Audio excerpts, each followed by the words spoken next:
Hello नमस्कार दोस्तों, कैसे हैं आप सब। आशा करता हूं आप सब बहुत अच्छे होंगे और आपकी तैयारी ज़बरदस्त तरीके से चल रही होगी। दोस्तों मैं एक बार फिर से स्वागत करता हूं अपने यूट्यूब चैनल जिसका नाम है क्या, बीपीएससी डीमिस्टिफाइड। तो दोस्तों अब तक हम लोग ने हिस्ट्री का मॉडर्न हिस्ट्री में कवर कर लिया था, ज्योग्राफी कवर कर लिया था बिहार का मॉडर्न हिस्ट्री कवर कर लिया था, बिहार का ज्योग्राफी कर लिया था कवर, साथ ही साथ उसकी राज्य व्यवस्था भी कर ली थी और ये साथ ही साथ उसकी अर्थव्यवस्था को भी हम लोग ने देख लिया था दोस्तों। ठीक है, तो बात करें एग्जामिनेशन प्रोस्पेक्टिव से सर दोस्तों, तो हिस्ट्री का जानते ही हैं मेजर पोर्शन क्या होता है। मेजर पोर्शन क्या होता है एग्जामिनेशन में आता है हिस्ट्री से। ठीक है, तो दोस्तों उसी श्रृंखला में दोस्तों हमने मॉडर्न कवर कर लिया। हमने आपसे कहा था कि हम आपको मेडिवल हिस्ट्री का भी लेक्चर जरूर प्रोवाइड करेंगे दोस्तों। आइए दोस्तों आज उसको भी देख लेते हैं, क्योंकि एग्जामिनेशन प्रोस्पेक्टिव से दोस्तों यहाँ से ये बहुत ही लो हैंगिंग फ्रूट है दोस्तों, और डायरेक्ट सवाल आते हैं, तथ्य के बेसिस पे आते हैं दोस्तों, और बहुत ही छोटे छोटे सवाल होते हैं दोस्तों। अगर एक बार ढंग से आप लोग ने कर लिया तो आपके क्या होंगे, मार्क्स सुनिश्चित हो जाएंगे दोस्तों। ठीक है दोस्तों, चलिए दोस्तों बिना फर्दर डिले किए हुए आज का लेक्चर जो है मध्यकालीन बिहार का इतिहास को शुरू करते हैं दोस्तों। लेकिन शुरू करने से पहले एक बार मैं आपसे फिर से सबने निवेदन करता हूं कि प्लीज़ चैनल को लाइक शेयर और सब्सक्राइब ज़रूर करें, और प्लीज़ बेल आइकन को प्रेस कर लें दोस्तों, ताकि आपको नोटिफिकेशन जब भी मैं कोई वीडियो अपलोड करूं तो आपको मिल सके। दोस्तों इसको करने से पहले अभी मेरे द्वारा करंट का वार सबसे ज़ोरदार एक सीरीज़ चलाई जा रही है दोस्तों। वो करंट अफेयर क्या है ना दोस्तों, ज़बरदस्त तरीके से, केवल क्या है ना, to the point, most expected current affair जो आपके एग्जामिनेशन पॉइंट ऑफ व्यू से आ सकते हैं, मैंने उसको बता रखा है। तो चलिए दोस्तों बिना फर्दर डिले किए हुए आज का जो टॉपिक है क्या है, मध्यकालीन बिहार का इतिहास, उसको शुरू करते हैं। बात करें अगर मध्यकालीन बिहार के इतिहास की, तो उस परिप्रेक्ष्य को अगर हमको पढ़ना है तो हमें निम्न तरीकों से क्या कहते हैं, निम्न पार्ट मतलब कि निम्न भागों में हमें पढ़ना पड़ेगा। जैसे कि तुर्क शासन में बिहार, स्थानीय वंश में कर्नाट वंश, सल्तनत काल में बिहार, मुगल काल में बिहार, अफगान शासन में बिहार जिसमें शेष शाह सूरी को पढ़ना बहुत जरूरी है, एवं सिख धर्म जो है, इन सारे पार्ट्स में पढ़ना शुरू करना हमें पड़ेगा। ठीक है ना, इनको एक एक करके आइए इनका एक एक करके विश्लेषण कर लेते हैं दोस्तों बिना फर्दर डिले किए हुए। चलिए आ जाते हैं हम क्या, तुर्क शासन में बिहार क्या था। तुर्क शासन कैसा था बिहार के समय में, आइए देख लेते हैं। बात करें अगर तुर्क शासन की, तो हम इस नाम और इस चेहरे को भूल नहीं सकते हैं जिसका नाम था क्या, बख्तियार खिलजी। बात करें मध्यकालीन इतिहास के तुर्क शासन में बिहार की, तो बिहार में तुर्क का सत्ता जो था वो स्थापना किसके द्वारा किया था। देखिए बिहार में तुर्क सत्ता की स्थापना का वास्तविक श्रेय किसको जाता है, श्रेय जो जाता है वो बख्तियार खिलजी को जाता है। बख्तियार खिलजी कुतुबुद्दीन ऐबक का क्या था, दास था दोस्तों, ये याद रखिएगा क्या था, कुतुबुद्दीन का ऐबक का कौन दास था दोस्तों, कुतुबुद्दीन ऐबक का कौन दास था, वो कौन था, बख्तियार खिलजी था दोस्तों। बात करें तो बख्तियार खिलजी के आक्रमण के समय बिहार में छोटे छोटे शासकों का क्या शासन था। उत्तर बिहार की बात करें तो उसमें कर्नाट वंश का क्या था, शासन था। ठीक है, क्या था, कर्नाट वंश का शासन था। बख्तियार खिलजी की पहली महत्वपूर्ण सफलता ओदंतपुरी विहार, जिसे हम क्या कहते हैं, बिहार शरीफ की विजय थी दोस्तों 1198 ईस्वी में। बात करें तो बख्तियार खिलजी ने ओदंतपुरी के साथ साथ नालंदा एवं विक्रमशिला जैसे विश्वविद्यालयों को भी नष्ट कर दिया। इन विश्वविद्यालयों में उसने आग लगवा दिया। सोचिए दोस्तों ये कितना बड़ा, कहते हैं ना एक तरीके से ऐसे लोग दानव होते हैं, दानव प्रवृत्ति का ये था, जिसने क्या किया, हमारी जो विरासत थी उसको क्या किया, खाक में मिला दिया, आग के हवाले करके। इतने कहते हैं ना महान विश्वविद्यालयों को भी क्या किया, इन सारे विश्वविद्यालयों में क्या किया, आग लगवा दिया। उसमें कौन कौन से जो विश्वविद्यालय थे दोस्तों, ओदंतपुरी था, साथ ही साथ नालंदा था, विक्रमशिला विश्वविद्यालय जैसे विश्वविद्यालयों में आग लगवा दिया उसने 1203 से 1204 के बीच में नदिया जो कि बंगाल में पड़ता है उस पर क्या की, चढ़ाई की, और सेन वंश की राजधानी थी, जो क्या थी, सेन वंश की राजधानी थी उस समय। देखिए उसी समय सेन वंश का जो शासक था दोस्तों वो कौन था, लक्ष्मण सेन था। कौन था दोस्तों, लक्ष्मण सेन था। क्या, सेन वंश का शासक कौन था दोस्तों, लक्ष्मण सेन था। ठीक है, लक्ष्मण सेन बिना लड़े ही क्या हुआ, डर कर भाग गया। किससे डर के भाग गया दोस्तों, वो भाग गया बख्तियार खिलजी से ही। क्या हुआ, डर के मारे, कहते हैं क्या किया उसने, अपनी जो ये थी हथियार उसने क्या किया, डाल दिया और डर के भाग गया। बात करें तो बख्तियार ने इस क्षेत्र पर भी अधिकार कर लखनौती को अपनी राजधानी बनाई। किसको अपनी राजधानी बनाई मित्रों? देखिए बख्तियार ने क्या किया, ये क्या कहते हैं, लक्ष्मण सेन को क्या हुआ, लक्ष्मण सेन डर के भाग गए। और ये जो थे ये क्या थे, उसी समय सेन वंश के कौन थे, लक्ष्मण सेन शासक भी थे, जो ठीक है ना।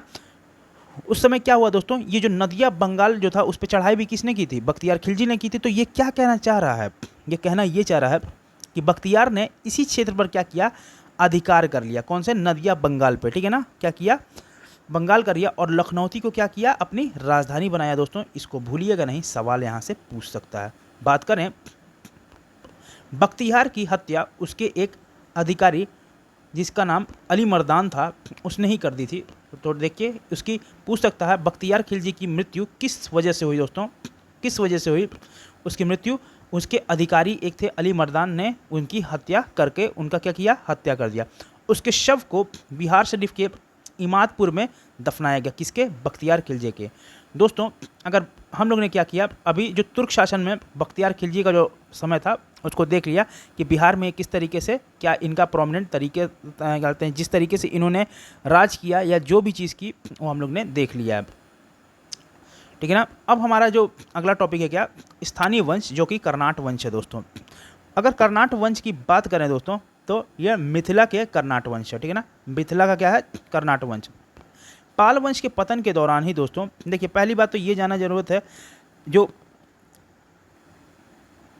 दोस्तों ये जानना ज़रूरी है कि देखिए रामपाल जो थे, ठीक है ना, वो रामपाल क्या थे, देखिए मिथिला के कर्नाट वंश से अगर रिलेटेड अगर हमें जानना जरूरी है क्या, रामपाल क्या थे, रामपाल के ही शासनकाल में दोस्तों, कौन, रामपाल के शासनकाल में क्या हुआ, शासन काल में ही क्या हुआ दोस्तों, जो कि शासनकाल कब से कब तक, 1097 से 98 एडी के ईस्वी के क्या था, बीच में था दोस्तों, ठीक है ना। ईस्वी के बीच में ये क्या था, रामपाल का शासनकाल था।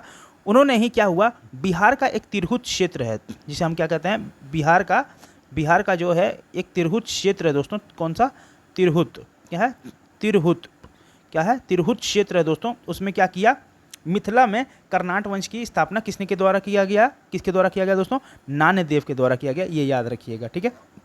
अब आ जाते हैं इस पॉइंट पे, पाल वंश के पतन के दौरान ही दोस्तों तिरुन मिथिला क्षेत्र में कर्नाट वंश का क्या हुआ, उदय हुआ दोस्तों। पाल वंश के पतन, जब पाल वंश का क्या हुआ, पतन हुआ, तो उसी के दौर में क्या हुआ, तिरहुत मिथिला क्षेत्र में कर्नाट वंश का, देखिए मैं ये बता भी रहा था, कर्नाट वंश के बारे में बता रहा था, ठीक है ना। कर्नाट वंश का क्या हुआ दोस्तों, स्थापना हुआ, ठीक है ना, या उदय हुआ। बात करें तो कर्नाट वंश के साथ, देखिए यहाँ पे जो मैं ऊपर बता रहा था, मुझे लगा ये पॉइंट नहीं कवर किया होगा, इसलिए मैं आपको बता दे रहा था, ठीक है ना। देखिए ऊपर मैं बता भी रहा था कि कर्नाट वंश के संस्थापक कौन थे, नान्यदेव थे, ठीक है ना, जबकि ये इसमें कवर किया हुआ है, सॉरी फॉर दैट, ठीक है ना, मुझे यही बता देना था। कर्नाट वंश की राजधानी दोस्तों सिमरावगढ़ थी दोस्तों, क्या थी, सिमरावगढ़ थी, किसकी, कर्नाट वंश की राजधानी सिमरावगढ़ थी, जो वर्तमान में कहाँ है, नेपाल में है। बात करें तो बख्तियार खिलजी ने बिहार अभियान के समय में ही कर्नाट शासक नरसिंह देव ने उसे क्या है, नजराना भेंट देकर क्या किया था, सहयोग किया था, क्योंकि कर्नाट वंश का सेन वंश से संघर्ष चलता था। क्या चलता था दोस्तों, कर्नाट वंश से ही क्या चलता था, सेन वंश का क्या चलता था, संघर्ष, मतलब कि टसल ऑफ वॉर चलता था, किसके बीच में, कर्नाट वंश से सेन वंश के बीच में, ठीक है। बात करें तो कर्नाट वंश पर तुर्क सेनापति जिनका नाम क्या था, तुगरिल तुगन के अभियान की चर्चा तिब्बती धर्मस्वामी ने ही की है दोस्तों। सामान्यतः दिल्ली के सुल्तान के साथ ही कर्नाट वंश का संबंध दोस्तों क्या है, नजराना एवं क्या है, भेंट का था।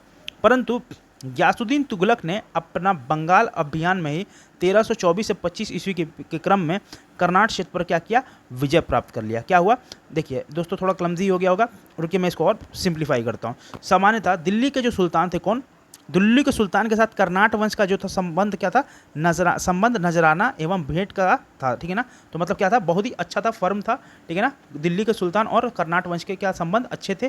परंतु लेकिन जो ग्यासुद्दीन तुगलक था ना दोस्तों, ग्यासुद्दीन तुगलक ने अपने बंगाल अभियान में जब क्या कब किया था उन्होंने, बंगाल अभियान 1324 से लेकर 1325 ईस्वी में किया था। उसी क्रम में कर्नाट क्षेत्र पर विजय प्राप्त कर लिया था, किसने, ग्यासुद्दीन तुगलक ने। बात करें अगर ग्यासुद्दीन तुगलक की, तो ग्यासुद्दीन के अभियान के समय क्या हुआ, कर्नाट वंश का शासक कौन था, हरि सिंह देव था, कौन था? हरसिंह देव था। और हरसिंह देव का जो समय था वो 1269 से लेकर 1335 एडी के बीच में था। वो क्या थे हरसिंह देव दोस्तों? एक समाज सुधारक भी थे। बात करें हरि सिंह की, तो हरि सिंह इस वंश का अंतिम शासक था। किसका? कर्नाट वंश का क्या था? अंतिम शासक था। और उसके समय ही पंजी प्रबंध का विकास हुआ था दोस्तों। किसका हुआ था दोस्तों? ये पूछ सकता है। निम्नलिखित में से पंजी प्रबंध का विकास किस निम्न शासक के दौरान में हुआ है या किस वंश के दौरान हुआ था? तो अगर पूछ लेगा किस वंश के दौरान हुआ था तो वो कोई और नहीं, कौन था? कर्नाट वंश था दोस्तों। और किस शासक के अधीन हुआ था दोस्तों? तो वो कोई और नहीं, हरि सिंह थे, उन्हीं के अधीन हुआ था दोस्तों। ये याद रखिएगा, ठीक है। हम लोग ने देख लिया। चलिए अब आगे बढ़ते हैं क्या? सल्तनत काल की तरफ, ठीक है ना। सल्तनत काल ये बहुत ही विस्तार तरीके से मैंने अपने घटना चक्र हिस्ट्री में पढ़ाया हुआ है। अगर नहीं होगा तो आप प्लीज़ जा करके उसे देखिएगा। वैसे बिहार के परिप्रेक्ष्य में सल्तनत काल में क्या था, कैसे था, आइए उनको भी देख लेते हैं। बात करें तो दिल्ली के सुल्तान एवं बंगाल शासकों के बीच में क्या था? निरंतर होने वाले संघर्ष में बिहार लंबे समय तक क्या था? युद्ध का अखाड़ा बना रहा। ठीक है, किसके बीच में? दिल्ली के सुल्तान एवं बंगाल शासकों के बीच में क्या हुआ? निरंतर होने वाले संघर्ष में बिहार लंबे समय तक क्या था? युद्ध का अखाड़ा बना रहा। बात करें तो उस सल्तनत काल में इल्तुतमिश क्या था? दिल्ली सल्तनत का क्या था? प्रथम सुल्तान था, जिसने बिहार पर अभियान भी किया था दोस्तों। बात करें उसी श्रृंखला में तो उसने 1225 ईस्वी में क्या किया था? बंगाल एवं बिहार, देखिए कौन था? बंगाल एवं बिहार पर एकाधिकार भी किया था। किसने किया था दोस्तों? इल्तुतमिश ने क्या किया था? दिल्ली सल्तनत का क्या था? ये प्रथम सुल्तान था दोस्तों। पहली बात तो ये जान लीजिए, क्या था? दिल्ली सल्तनत का क्या था? प्रथम सुल्तान था। और साथ ही साथ जिसने क्या किया था? बिहार पर क्या किया था? बिहार पर अभियान किया। और उसने ही 1225 ईस्वी में क्या किया? बंगाल एवं बिहार पर क्या किया? अधिकार कर लिया था। परंतु यह अधिकार उसके उत्तराधिकारी के समय क्या हो गया था दोस्तों? खत्म हो गया था। बात करें तुगलक की, तो तुगलक सॉरी दोस्तों, एक मिनट। हाँ अब ठीक है। तुगलक काल की बात करें तो तुगलक काल में बिहार पर सुल्तानों का क्या था? वास्तविक नियंत्रण हुआ दोस्तों। तुगलक काल की अगर बात करें तो बिहार पर क्या हुआ? सुल्तानों का वास्तविक नियंत्रण हुआ। वहीं 1324 से 25 ईस्वी में गयासुद्दीन तुगलक ने क्या किया? कर्नाट क्षेत्र पर क्या किया? विजय प्राप्त कर लिया। जैसे कि अभी हम लोगों ने पहले कर्नाट वंश में देखा था, जिसके हरि सिंह देव क्या थे? अंतिम रूलर थे। बात करें तो फिरोज शाह तुगलक ने भी अपने बंगाल अभियान, देखिए फिरोज शाह तुगलक भी क्या किए थे? अपने बंगाल अभियान में, जो कि 1359 के समय में बिहार आया था। कौन? फिरोज शाह तुगलक। उसने भी क्या किया था? बंगाल अभियान 1359 में। और उसी के समय वो क्या आया था? बिहार आया था। पटना और गया उसके अभिलेख प्राप्त होते हैं। किसके? फिरोज शाह तुगलक, जिसे हम FST शॉर्ट फॉर्म में बुलाते हैं। राजगीर के जैन मंदिर के अभिलेखों में भी उसके द्वारा अनुदान देने के प्रमाण मिले हैं। किसके? फिरोज शाह तुगलक के। बात करें तो तुगलक काल में ही बिहार की राजधानी दोस्तों क्या थी? बिहार शरीफ थी। क्या थी? बात करें अगर तुगलक के समय में दोस्तों, देखिए बात करें अगर तुगलक काल में बिहार की राजधानी की, तो ये उसकी राजधानी क्या थी? बिहार शरीफ थी, जो कि बहुत ही इंपॉर्टेंट पॉइंट है। ठीक है ना? ठीक है, पूछ सकता है तुगलक, निम्न में से बताइए कि तुगलक काल में बिहार की राजधानी क्या थी? 4 पूछ देगा और हम चारों खाने चित्त हो जाएंगे। तो चित्त नहीं होना है, सवाल को चित्त कर देना है। तो ये इंपॉर्टेंट पॉइंट है दोस्तों। क्या था? बिहार शरीफ था। ठीक है ना? अब देखिए दोस्तों, चलिए अब ये भी एक चीज़ और सवाल पूछ सकता है। फिरोज शाह तुगलक के बंगाल अभियान 1359 में हुआ था दोस्तों। और देखिए अब ये पूछ सकता है कि उसके अभिलेख और या क्या कहते हैं अभिलेख या क्या कहते हैं साक्ष्य कहाँ से मिला दोस्तों? तो पटना और गया से मिला दोस्तों। बहुत इंपॉर्टेंट पॉइंट था, ये ज़रूर देखिए दोस्तों। ऐसे ही सवाल क्या होते हैं, पूछे जाते हैं एग्जाम में, और आदमी क्या होता है? मुँह बा करके रह जाता है। ठीक है दोस्तों, तो तुगलक काल में ही क्या हुआ? बिहार की राजधानी क्या थी? बिहार शरीफ थी। बात करें आगे तो उस काल में क्या हुआ? उस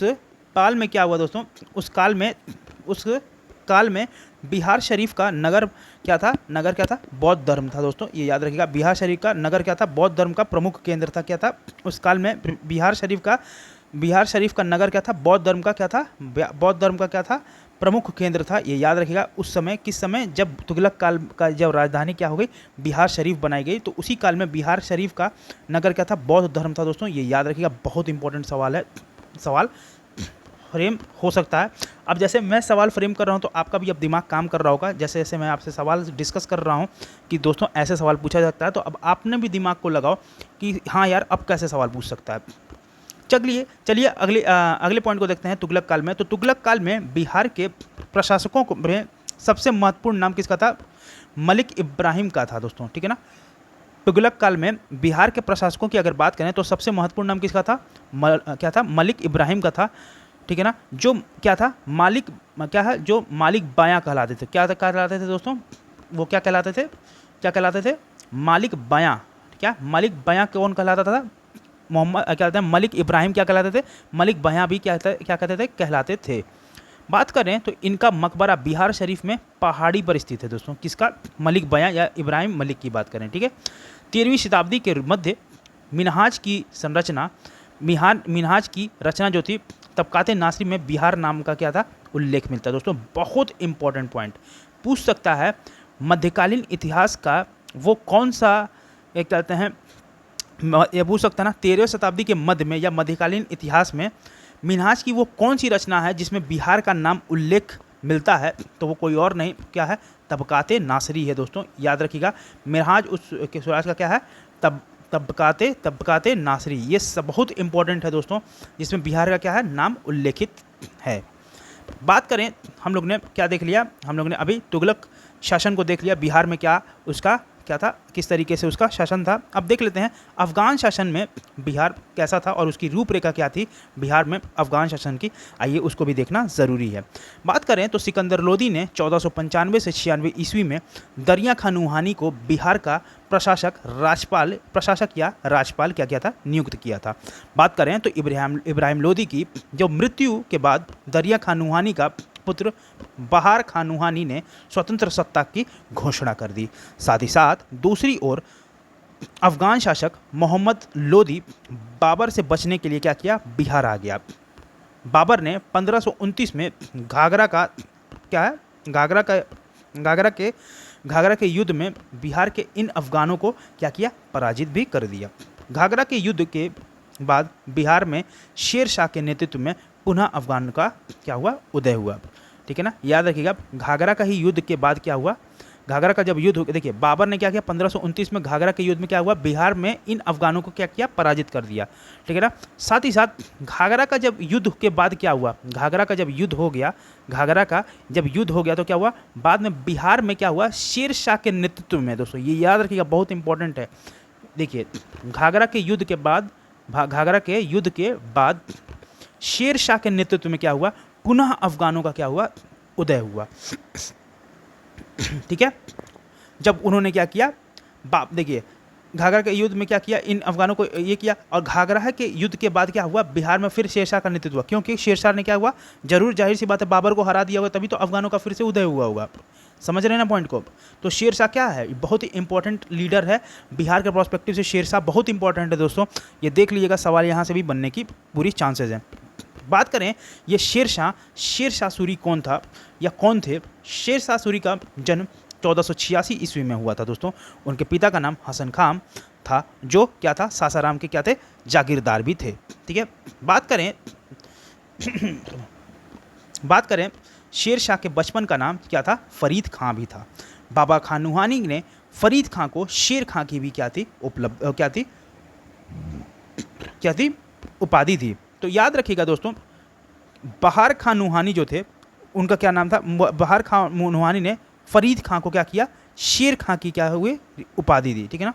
ये याद रखिएगा, शेर शाह का बचपन का नाम क्या था, फरीद खां था, और फरीद खां को शेर खां का नाम किसने दिया, बहार खान नूहानी ने दिया। ये बहुत इंपॉर्टेंट, ये दोनों इंपॉर्टेंट, अपने आप में इंपॉर्टेंट पॉइंट है दोस्तों। Please try to retain this point in your mind, because it is very important for the as per the examination point of view, ठीक है। चलते हैं दोस्तों आगे। शेर खां ने नूहानियों के पतन के बाद, शेर खां ने क्या किया, नूहानियों के पतन के बाद बहार खां की विधवा दद्दू बेगम से विवाह कर बिहार क्षेत्र को अपने अधीन कर लिया। किसने किया? शेर खां, जिनका नाम फरीद खां था बचपन में। उन्होंने क्या किया, जब बहार खां नुहानी की मृत्यु हो गई तो उनकी जो विधवा थी, क्या नाम था उनका? दद्दू बेगम। क्या की?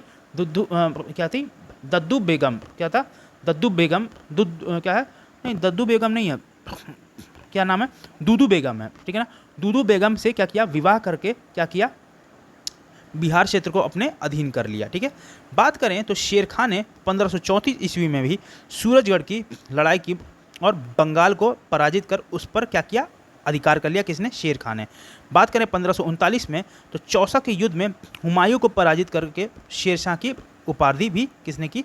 धारण की। किसने? शेरशाह ने। किसको हरा दिया था दोस्तों? हुमायूं को पराजित कर दिया था।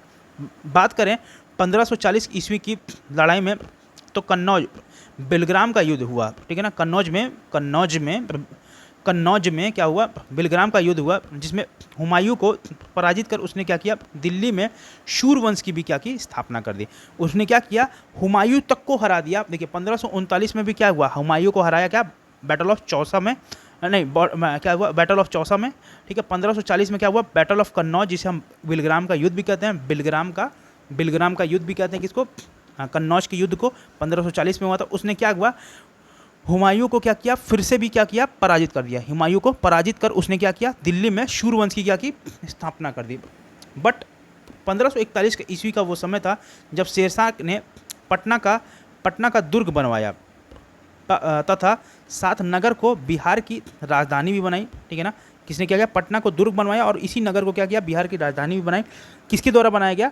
तो शेरशाह सूरी के द्वारा बनाया गया। इसका वर्णन दोस्तों अब्दुल्ला के तरीखे दाऊदी में भी मिलता है। ये याद रखिएगा। किसके मिलता है वर्णन? कहाँ मिलता है? अब्दुल्ला के तरीखे दाऊदी में भी मिलता है। बात करें अगर शेरशाह ने 1453 ईस्वी में क्या किया? रायसीन। 1544 ईस्वी में मारवाड़ विजय किया दोस्तों, ठीक है ना। बात करें 1545 ईस्वी की तो इसने क्या किया? कलिंजर अभियान में गोला फटने से वह घायल हो गया और उसकी क्या हो गई? मृत्यु हो गई दोस्तों। बहुत ही इंपॉर्टेंट पॉइंट था दोस्तों। ये देखिए उसकी मृत्यु कैसे हो गई? किसी ने उसको मारा नहीं, गोला फटने के कारण वो क्या हो गया? घायल हो गया और उसकी क्या हो गई? मृत्यु हो गई। शेरशाह सूरी की मृत्यु हो गई। ये कब हुई? ये आइए एक बार क्लमजी जो पॉइंट है उसको क्लियर कर लेते हैं, ठीक है। 1541 में शेरशाह ने क्या किया? पटना का क्या किया? दुर्ग बनवाया और साथ ही साथ क्या किया दोस्तों? ये बहुत इंपॉर्टेंट पॉइंट है, उसमें बिहार की राजधानी भी बनाया। इसका वर्णन कहाँ मिलता है? वर्णन कहाँ होता है दोस्तों? अब्दुल्ला के तारीखे दाऊदी में मिलता है दोस्तों, ठीक है। बात करें तो शेरशाह ने 1543 ईस्वी में क्या किया? रायसीन। 1543 ईस्वी में रायसीन, 1544 ईस्वी में मारवाड़ भी विजय किया दोस्तों शेरशाह ने। बहुत इंपॉर्टेंट पॉइंट है। किसने किया? 1543 में रायसीन, 1544 में मारवाड़ विजय किया और 1545 ईस्वी में क्या किया? 1545 ईस्वी में क्या किया? कलिंजर अभियान। देखिए कितना लगातार युद्ध कर रहा है ये बंदा जो है वो कितना लगातार, ये बंदा क्या, ये जो कहते हैं लड़ाके ही थे, कहें तो 34, 39, 40, 41, ये देखिए 43, 44, 45, क्या है लगातार युद्ध हो रहा है। तो ये कितना कहते हैं ना करेजियस आदमी था। आप इसकी क्या कहते हैं, इसकी कहते हैं ना आदमी की पर्सनालिटी देखें तो ये देखिए पर्सनालिटी को क्या करता है, एक तरीके से शो भी कर रहा है। यही मैं बताना चाह रहा हूँ। तो शेरशाह ने 1543 में रायसीन, 1544 में मारवाड़ विजय किया और 45 के में कलिंजर के अभियान में क्या किया? में गोला फटने के कारण वो घायल हो गया और उसकी मृत्यु हो गई। ठीक है, बात आगे बढ़ाते हैं। ये क्या कहता है? शेरशाह ने अपने जीवन काल में ही सासाराम में इंडो इस्लामिक स्थापत्य कला पर आधारित मकबरा का भी निर्माण प्रारंभ कराया। शेरशाह की मृत्यु के बाद उसके पुत्र जो थे इस्लाम शाह ने इसे बनवाया और कृत्रिम झील जिसे कहते हैं आर्टिफिशियल लेक के मध्य स्थित इस इमारत को आकार में अष्टकोणीय है और एवं लाल बलुआ पत्थर से क्या है निर्मित है दोस्तों, ये याद रखिएगा दोस्तों। बात करें तो शेरशाह ने बिहार में रोहतास किला भी बनवाया था। किसने? शेरशाह ने ही क्या किया? जब्ती प्रणाली चलाई जिसमें भूमि की माप पर क्या है, भूमि के माप के आधार पर लगान निर्धारण किया जाएगा, बाद में इसका अकबर ने भी अपनाया। जो ये बहुत ही इंपॉर्टेंट है, बहुत ही अच्छा है दोस्तों, कि कोई अगर मान लीजिए गरीब है, उसके पास लैंड कम है, उसके अकॉर्डिंग उसके पास लैंड कम है, आप उस बंदे से ज़्यादा लोगे क्या, कर वसूलोगे, तो वो कहाँ तक प्रासंगिक है आप खुद बताइए। सो अकॉर्डिंग टू हिम और according to his personality he is doing a very wonderful job. क्या शेरशाह ने क्या किया, जब्ती प्रणाली भी चलाई, ठीक है ना। मैं ये नहीं कह रहा हूँ ये बहुत अच्छे थे, in comparison to other rulers like them they are very much different from them. Okay, Shershah ने क्या किया, जब्ती प्रणाली भी चलाई, ये याद रखिएगा दोस्तों, ये पूछ सकता है, ठीक है ना। साथ ही साथ भूमि के माप के आधार पर ही लगान निर्धारण करने का या वसूलने का क्या किया, निर्धारण भी किया, और उसके बाद अकबर ने भी क्या, इसे अपनाया। बात करें तो शेरशाह का शासन सुव्यवस्थित शासन प्रणाली के लिए प्रसिद्ध था दोस्तों, ठीक है ना। उसने संचार व्यवस्था, डाक व्यवस्था, सैन्य व्यवस्था, राज्य व्यवस्था में व्यापक सुधार किए दोस्तों। किसने, शेरशाह ने। शेरशाह के बाद उसके पुत्र जलाल खां जिनका नाम क्या था, इस्लाम शाह की भी उपाधि से क्या हुआ, के साथ ही गद्दी पर बैठा। शेरशाह के बाद उसका जो पुत्र था, दोस्तों, पौत्र नहीं पुत्र था, जो क्या था नाम उसका, जलाल खां था, वो क्या, उसने क्या किया, इस्लाम शाह की क्या की उपाधि भी क्या की धारण की दोस्तों, के साथ ही गद्दी पर बैठा, ठीक है ना, उपाधि के साथ ही गद्दी पर बैठा। बाद में देखें तो बाद में शूरवंश के 3 भाग में बांट दिया गया दोस्तों। शूरवंश को 3 भाग में बांट दिया गया। 1555 ईस्वी में मच्छी बार एवं सरहिंद के युद्ध में हुमायूं ने सिकंदर सूरी को पराजित कर शूरवंश का भी क्या कर दिया, अंत कर दिया। किसने कर दिया, हुमायूं ने। तो हम लोगों ने क्या देखा, शेरशाह सूरी या क्या कहते हैं शूरवंश को भी देखा, और साथ ही साथ शेरशाह सूरी जैसे महान लीडर, मतलब महान शासक, एक महान क्या शासक थे, अच्छा लड़े, ठीक है ना, और बहुत ही क्या कहते हैं जद्दोजहद के साथ लड़े, वो हम लोग ने उनको देख लिया है, ठीक है ना।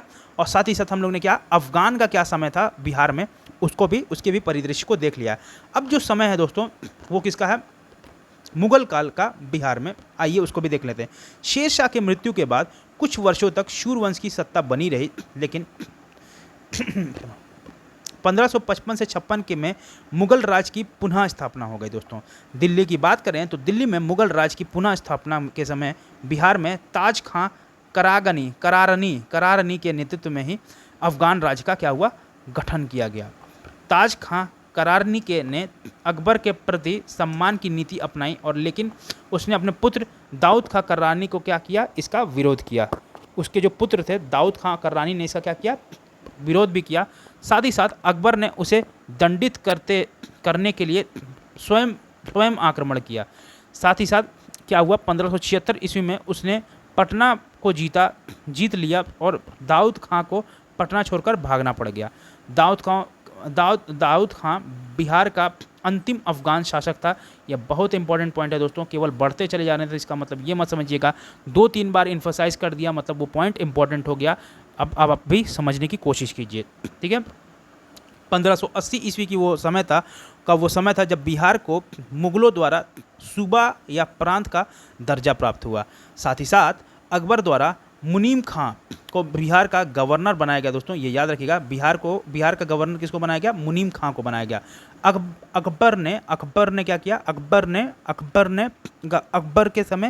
अकबर के समय क्या हुआ, राजमान सिंह, ठीक है ना। अकबर बार बार हम कह रहे हैं अकबर का मतलब कि आप देखिए कई बार चीज़ें दिमाग से उतर जाती हैं, बार बार अकबर पे एम्फसाइज करना, क्योंकि मतलब अकबर की चीज़ें जो है ना ये बहुत इंपॉर्टेंट थी। अकबर से सवाल आना ही आना है, 3 बार 4 बार एम्फसाइज कर रहा हूँ, तो प्लीज़ उस पर ध्यान दीजिए। जैसे अब मुनीम खां कह रहा हूँ, तो मुनीम खां इज़ द इम्पॉर्टेंट। अकबर द्वारा मुनीम खां को क्या बनाया गया, बिहार का गवर्नर बनाया गया दोस्तों। और अकबर के समय ही राजा मान सिंह को बिहार का क्या बनाया, प्रांतपति 1857 ईस्वी में से 1594 ईस्वी तक बनाया गया। बात करें अगर मान सिंह के समय की, तो मान सिंह के समय मुगल साम्राज्य बिहार में काफ़ी मजबूत हो गया था दोस्तों। मान सिंह के समय ही क्या हुआ था, मुगल साम्राज्य बहुत हो गया था, क्या मजबूत हो गया था, बिहार में मजबूत हो गया था। मान सिंह के समय रोहतास को बिहार की राजधानी बनाया गया, ठीक है ना। मान सिंह के समय ही क्या हुआ, रोहतास को क्या किया गया, बिहार की राजधानी भी बनाया गया। जहांगीर के समय छोटा नागपुर के क्षेत्र पर मुगलों का अधिकार स्थापित हुआ दोस्तों, किसके, जहांगीर के समय। इस क्षेत्र के से मुगलों को हीरा और सोना भी प्राप्त होता था, किससे, छोटा नागपुर के पठारों से। जहांगीर ने 1621 ईस्वी में राजकुमार परवेज को बिहार का प्रांतीय बनाया दोस्तों। इसके बाद यह पद केवल राजकुमारों को ही दिया जाने लगा। औरंगजेब ने अपने प्रिय पौत्र ठीक है ना, राजकुमार अजीम को 1702 ईस्वी में क्या किया, बिहार का प्रांतपति सूबेदार नियुक्त किया। साथ ही साथ उसने क्या किया, अजीम ने साथ ही नियुक्त किया, किसने, देखिए औरंगजेब ने अपने प्रिय पौत्र को क्या किया, राजकुमार अजीम को 1702 में बिहार का प्रांतपति या सूबेदार नियुक्त किया। अजीम ने ही क्या किया, जिसका राजकुमार अजीम नाम था, अजीम ने पटना का नाम अजीमाबाद उसका सौंदर्यीकरण भी कराया। बात करें तो उत्तर मुगल काल के शासक फर्रुखसियर ने 1713 ईस्वी में पटना में अपना औपचारिक ऑफिशियली क्या किया, राज्याभिषेक भी करवाया, किसने, फर्रुखसियर ने, ठीक है ना। वह पहला मुगल सम्राट था जिसका राज्याभिषेक बिहार में हुआ था दोस्तों। ये पूछ सकता है सवाल, बहुत इंपॉर्टेंट है। वह कौन इकलौता उत्तर मुगल काल का शासक है जिसने, देखिए ऐसे भी पूछ लेगा, कौन सा वो उत्तर मुगल काल का जो शासक है जिसने केवल वही एक मुगल सम्राट था जिसका क्या हुआ, राज्याभिषेक बिहार में हुआ। तो वो कोई और नहीं, हमारे कौन थे, फर्रुखसियर थे, याद रखिएगा, ठीक है ना। शाह आलम द्वितीय, जिसे शाह आलम द्वितीय को भी विविध राज्याभिषेक 1761 में ही पटना में हुआ दोस्तों, ये याद रखिएगा। औरंगजेब की मृत्यु 1707 ईस्वी के बाद कमज़ोर होती हुई सत्ता में बिहार बंगाल का भाग बन गया था दोस्तों, ठीक है ना। औरंगजेब की जब मृत्यु हुई 1707 ईस्वी में, उसके बाद कमज़ोर होती सत्ता में बिहार बंगाल का क्या हो गया, भाग बन गया। वहीं मुर्शिद कुली खां 1727 ईस्वी में तक बिहार बंगाल उड़ीसा का सूबेदार रहा। उसके बाद सरफराज खां नवाब बना। अलीवर्दी खां ने गिरिया के युद्ध में, याद रखिएगा, अलीवर्दी खां जो थे, उन्होंने क्या किया, गिरिया के युद्ध में 1740 ईस्वी में सरफराज खां को पराजित किया और बंगाल का नवाब बन गया कौन, अलीवर्दी खान। उसके बाद मुगल सम्राट को 2 करोड़ रुपए दे करके उसने अपने पद को स्थायी बना लिया। क्या हुआ, उसने मुगल काल के सम्राट को क्या किया, 2 करोड़ रुपए दिए, किसने, अलीवर्दी खान ने, और उसने पद को क्या किया, स्थायी बना लिया। 1756 ईस्वी का वो समय था जब अलीवर्दी खां की क्या हुई, मृत्यु हो गई। मृत्यु तक बिहार बंगाल उड़ीसा क्षेत्र उसका क्या था, प्रत्यक्ष नियंत्रण रहा, जब तक उसकी मृत्यु नहीं हो गई, किसकी, अलीवर्दी खां की। 1756 में उसकी मृत्यु हो गई। तो ये दोस्तों हम लोग ने देख लिया कि किस तरीके से मुगल काल जो था बिहार में कितना प्रासंगिक था और किस तरीके से इसका क्या था, फैलाव था, और जो इसके जो प्रोमिनेंट लीडर्स थे किस तरीके से बिहार पर राज किए एवं किस तरीके से इस पे बिहार पे आधिपत्य जमाए अपना, उसको हम लोग ने देख लिया है। अगला हमारा जो पॉइंट उसी टर्म में है, क्या है, वो है सिख धर्म, जिसे हम सिख रिलीजन भी कहते हैं। बात करें तो सिख धर्म का भी एसोसिएशन बिहार के साथ बहुत ही गहरा है, जिसमें से 2 गुरु जो हैं हमारे बहुत ही क्या कहते हैं, यहाँ से ज़्यादा एसोसिएटेड हैं, ज़्यादा उनका क्या है, यहाँ से अपनापन है। अपनापन इन द सेंस क्या है, उनका यहाँ से क्या है, उनके क्या है, रूट्स हैं बिहार में। तो आइए देख लेते हैं सिख धर्म को। बात करें सिख धर्म और बिहार की, तो जिसमें सिख धर्म के संस्थापक कौन थे, गुरु नानक देव थे। उन्होंने बिहार में क्या किया, गया में, राजगीर में, पटना में, मुंगेर में, भागलपुर में आदि में क्या की, यात्रा की थी, किसने, गुरु नानक देव जी ने, ठीक है ना। साथ ही साथ सिख धर्म के 9वें गुरु कौन थे, गुरु श्री तेग बहादुर थे। तेज बहादुर नहीं, भूल मत जाइएगा दोस्तों, तेग बहादुर थे, तेग ग है, ग, ठीक है ना, तेग बहादुर थे। भी सासाराम गया होते हुए पटना आए थे। यहाँ वे अपनी पत्नी गुजरी देवी को छोड़ गए थे दोस्तों, जो माँ बनने वाली थी। यहीं पटना में गुरु गोविंद सिंह का क्या हुआ, जन्म हुआ था दोस्तों। सिख धर्म के 10वें एवं अंतिम गुरु गुरु गोविंद सिंह का जन्म पटना में 26 दिसंबर 1666 को हुआ था दोस्तों। बात करें गुरु गोविंद सिंह की, तो 1676 में ईस्वी में वे 10वें गुरु बने तथा 1699 ईस्वी में उन्होंने खालसा पंथ की क्या की, स्थापना भी कर दी थी। तख्त श्री हरिमंदिर साहब की अगर बात करें तो पटना साहिब सिख धर्म का क्या है प्रमुख तीर्थ स्थल भी है, और इसका निर्माण महाराजा रणजीत सिंह ने ही करवाया था दोस्तों। तो ये था दोस्तों किस तरीके से मध्यकालीन बिहार का इतिहास था, जो प्रोमिनेंट रूलर्स थे, जो लीडर्स थे दोस्तों, उनको हम लोग ने देख लिया। और क्या अवसंरचना रही दोस्तों थी, और क्या अवसंरचना थी मध्यकालीन में बिहार की, और किस तरीके से रूलर्स उसको किस तरीके से शेप आउट किए अलग अलग तरीके से, चाहे वो सोशल हो, चाहे वो क्या हुआ इकोनॉमिकल हो, चाहे वो मिलिट्री हो, चाहे वो रिलीजियस हो, किसी भी पैरामीटर पे, चाहे वो क्या हो, चित्रकला की बात हो, ठीक है ना, चाहे किसी सेक्ट की बात करो। तो दोस्तों इस तरीके से क्या हुआ, रूपांतरण होता रहा हमारा प्यारा बिहार, ठीक है ना। तो दोस्तों यही हमारी क्या थी आज की जो लेक्चर थी, आज की जो क्लास थी, वो हम लोग ने जो मध्यकालीन इतिहास पे थी वो हम लोग ने देख लिया दोस्तों। यही एग्जामिनेशन पॉइंट ऑफ व्यू से दोस्तों इन्हीं सारे पॉइंट पे हमें एम्फसाइज़ करना है, और इन्हीं में से सवाल बन जाता है दोस्तों। एक चीज़ याद रखिएगा दोस्तों, एग्जामिनेशन में 4 ऑप्शन हमारे सामने होता है। अपन गलती क्यों करते हैं, इसका रीज़न सबसे बड़ा ये होता है ना कि हम क्या होते हैं, पैनिक कर जाते हैं। और मैं बता दूं दोस्तों, अगर मैं ध्यान से देखूं और आपको दिखाऊं ना, तो सवाल इनमें से ही बनेगा दोस्तों, इनसे बाहर नहीं बनेगा। और अगर इससे सवाल नहीं बनता है दोस्तों, तो अगर आपसे नहीं बन रहा तो किसी और से भी नहीं बनेगा। तो दोस्तों ये सब सारे लो हैंगिंग फ्रूट्स हैं, और मैं चाहता हूँ कि आप लोग इस लेक्चर को ज़्यादा से ज़्यादा आप इसको रिवाइज़ करो और लोगों के साथ शेयर भी करो, ताकि उनको भी फ़ायदा हो दोस्तों।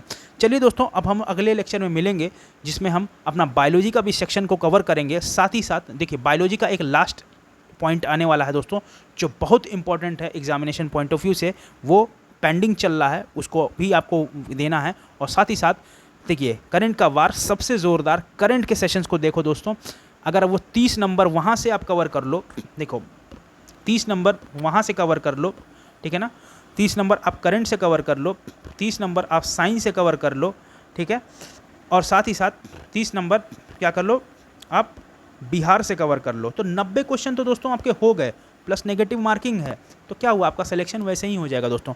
और मैंने आपको क्या कहा है, पॉलिटी देख लो, ठीक है ना, पॉलिटी के कुछ लेक्चर्स आपके लिए ले आऊँगा। और अब मैं सोच रहा हूँ कि सिर्फ 15 तारीख के बाद से केवल MCQ की क्या चलेंगी, सैलाब चलेगा एक तरीके से, केवल MCQ हम प्रैक्टिस करेंगे ज़्यादा से ज़्यादा हर फॉर्मेट में।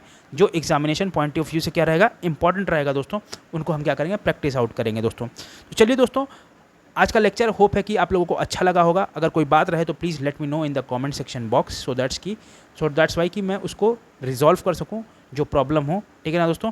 चलिए मिलते हैं दोस्तों किसी नए अध्याय के साथ, और उसी जोश और खरोश के साथ आप लगे रहिए दोस्तों। अगर मैं 100% मेहनत कर रहा हूँ तो अब मुझे आपसे 500% चाहिए। देखिए दोस्तों, अब पीछे मुड़ के देखने का वक्त चला गया, अब क्या करना है, आगे बढ़ना है, बिना घबराए आप तैयारी कीजिए, करिए, आपका सिलेक्शन ज़रूर होगा। जब याद रखिएगा दोस्तों, जब आपके कलम रुकते हैं ना, तो याद रखिएगा, या मैं अगर कहीं समय बर्बाद कर रहा हूँ ना, तो अगला पढ़ रहा होगा। बस इसी प्रोस्पेक्टिव से अपनी पढ़ाई करते रहिए, कूल रहिए, मस्त रहिए, मदमस्त होकर अपनी पढ़ाई कीजिए, बस उसमें क्या रहिए, उसमें मशूक रहिए भाई, बस यही मेरी कामना है। चलिए दोस्तों, चलता हूँ, मिलता हूँ अगले लेक्चर में, तब तक के लिए जय हिंद, जय भारत।